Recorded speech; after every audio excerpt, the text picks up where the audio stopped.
Hello माय YouTube family, एका नवीन ब्लॉगमध्ये तुम्हा सगळ्यांचे खूप मनापासून स्वागत आहे। आज बऱ्याच दिवसांनी एक रूटीन ब्लॉग शेअर करते।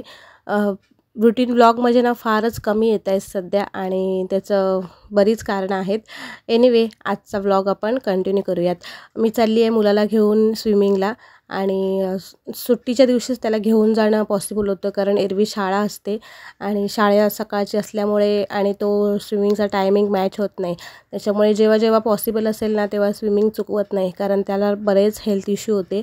आणि जेव्हापासून त्याने स्विमिंग स्टार्ट केली आहे ना तेव्हापासून त्याचे बरेच हेल्थ इश्यू त्याचे कमी झाले आहेत, जेणेकरून म्हणजे पाठीचं दुखणं वगैरे त्याला बरेच त्रास होते।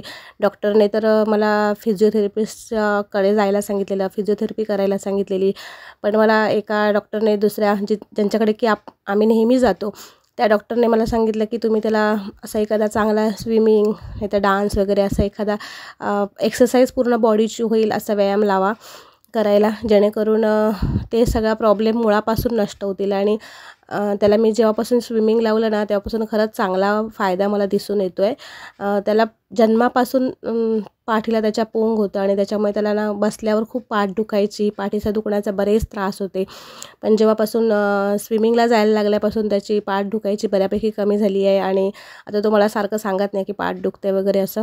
आणि हे आमच्याकडे विरार वसई महानगरपालिकेचं स्विमिंग आहे, स्विमिंग पूल, त्याच्यामुळे इथे पैसेही फार कमी आहेत, असं म्हणजे खूप जास्त चार्ज नाही आहे स्विमिंग पूलचा। तर घेऊन जा आणि ये, लांब असल्यामुळे ना तो थोडासा त्रास जाणवतो, बाकी छान आहे सगळं। घरी येईपर्यंत आम्हाला ना 12:30 होतात दुपारचे। मग उन्हातून आल्यानंतर ना थोडंसं असं ताक किंवा लिंबू सरबत असं प्यावं वाटतं। आणि माझं लिक्विड खाण्यावर जास्त फोकस असतो, कारण वजन कमी करायचं आहे। छान मस्त ताक पियालो, आणि अर्थात ते मी विकत आणलेलं, घरी बनवलेलं नव्हतं। काय माहीत, मी जेव्हा घरी बनवायला जाते ना तर मला त्याची टेस्ट ना आवडतच नाही, म्हणजे किती छान बनवलं तरी। दुकानातले ते जे मिळतं ना, म्हणजे हे पिशवीचं आहे अमूलचं, तर त्याची टेस्ट आता इतकी वर्ष सवय झाली आहे ना, तर मी घरी बनवते त्याचं मला त्याची टेस्टच आवडत नाही, त्याच्यामुळे ते फुकट जातं, कारण जास्त करून मीच ताक पिते। म्हणून मी हल्ली घरी बनवायचंच सोडून दिलं, म्हटलं नको बनवायला, आपण विकतच आणूया। तर छान मस्त असं ताक पियालो मी आणि स्वरा दोघीजणी, आणि ताक वगैरे ताक दही आणि अशा गोष्टी आम्हीच जास्त घेतो। हर्ष आणि त्याच्या पप्पांना नाही आवडत। बाकी सध्या काय नेहमीचीच कामं आणि सगळं चालू आहे।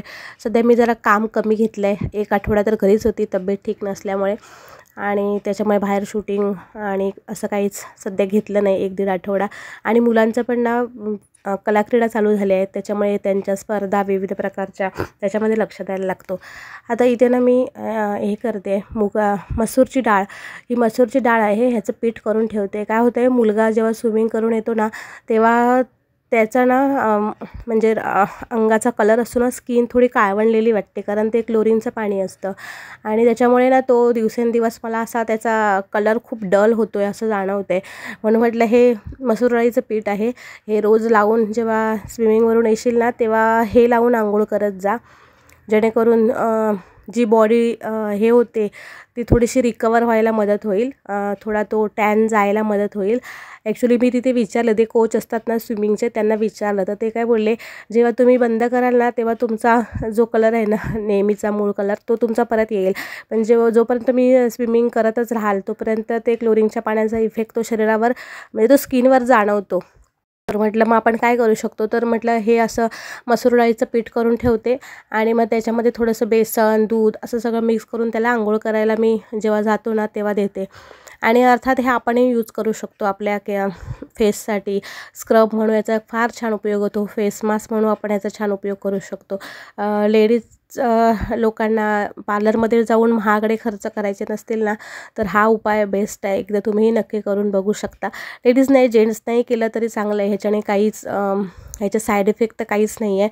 हे मसूर डाळीचं पीठ, याच्यामध्ये थोडंसं बेसन आणि थोडंसं दुधाची साय वगैरे अशी मिक्स करायची आणि छान चेहऱ्याला लावून एक 10 ते 15 मिनिटांनंतर चेहरा थंड पाण्याने धुवून टाकायचा, खूप छान याचे रिझल्ट येतात। आणि हे मी पहिल्यापासून करते, मला हे कोणी आत्ता सांगितलं नाही आहे, हे मी माझ्यासाठी करायची, पण म्हटलं आता हे जास्त क्वांटिटीमध्ये मुलासाठीही करून ठेवलं, जेणेकरून त्याला ते बरं पडेल, कारण आता मुलं मोठी होत आहेत तर त्यांनाही त्यांच्या शरीराची त्यांच्या चेहऱ्याची एकंदर त्यांची काळजी आपणच घेतली पाहिजे, आणि त्यांनाही तसं सांगितलं पाहिजे की तुम्ही हे सगळ्या गोष्टी फॉलो करा। तर इथे त्याला मी हे वाटीमध्ये करून दिलं आहे। 1 चमचा मसूर डाळीचं पीठ, 1 चमचा बेसन आणि त्याच्यामध्ये थोडंसं दूध टाकलं आहे। दुधाची साय टाकली तरीही चालते किंवा नॉर्मल पाण्यामध्ये केलं तरीही चालतं। तर असं हे छान मस्त मिक्स करायचं, जास्त पातळही नाही करायचं आणि मग ते आपल्या पूर्ण बॉडीला, हाताला म्हणजे जिथे जिथे जो आपला एरिया काळवंडलेला वगैरे असेल, टॅन झालेला, तर तिथे ते लावून आपण छान त्याच्याने आंघोळ करून घ्यायची 10 मिनटं ठेवून।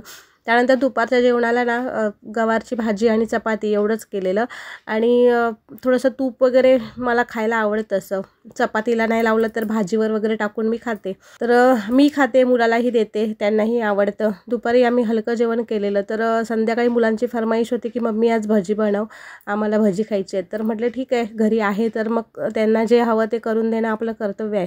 कारण मी जेव्हा बाहेर जाते ना नाटकाच्या दौऱ्याला किंवा रिहर्सलला किंवा शूटिंगला, तेव्हा तितकंसं मला त्यांच्याकडे लक्ष देता येत नाही आणि मुलंही माझी समजूतदार आहेत, तेव्हा असं काही जास्त मला त्रास देत नाही। जे आहे, जे करून ठेवलं आहे ते घेऊन खातात आणि अशी राहतात छान। त्यांचे पप्पा असतातच म्हणा घरी त्यांना सांभाळायला। तर पण मुलांकडे मी जेव्हा घरी असते ना तेव्हा त्यांना जे आवडेल, जे हवं ते करून देण्यामध्ये माझा जास्त भर असतो। कारण जेव्हा आपण बाहेर पडतो तेव्हा आपल्याला तेवढ्याशा गोष्टी मुलांसाठी करता येत नाही आणि संसार आणि करिअर ह्या दोन्ही गोष्टी मॅनेज करायच्या म्हटल्यानंतर तारेवरची कसरत तर करायलाच लागते।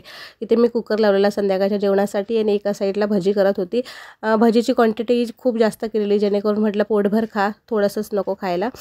तर असा हा डेली रुटीनचा माझा व्हिडिओ तुमच्याबरोबर शेअर केला आहे। तुम्हाला कसा वाटतो मला नक्कीच कमेंट करून सांगा। व्हिडिओ आवडल्यास नक्कीच लाईक, शेअर, सबस्क्राईब करा। प्रचंड सर्दी झाल्या असल्यामुळे ना माझा आवाज थोडा बरोबर येत नाही व्हिडिओमध्ये, त्यामुळे प्लीज समजून घ्या। परत एकदा भेटेन अशाच एका नवीन व्हिडिओसह। बाय।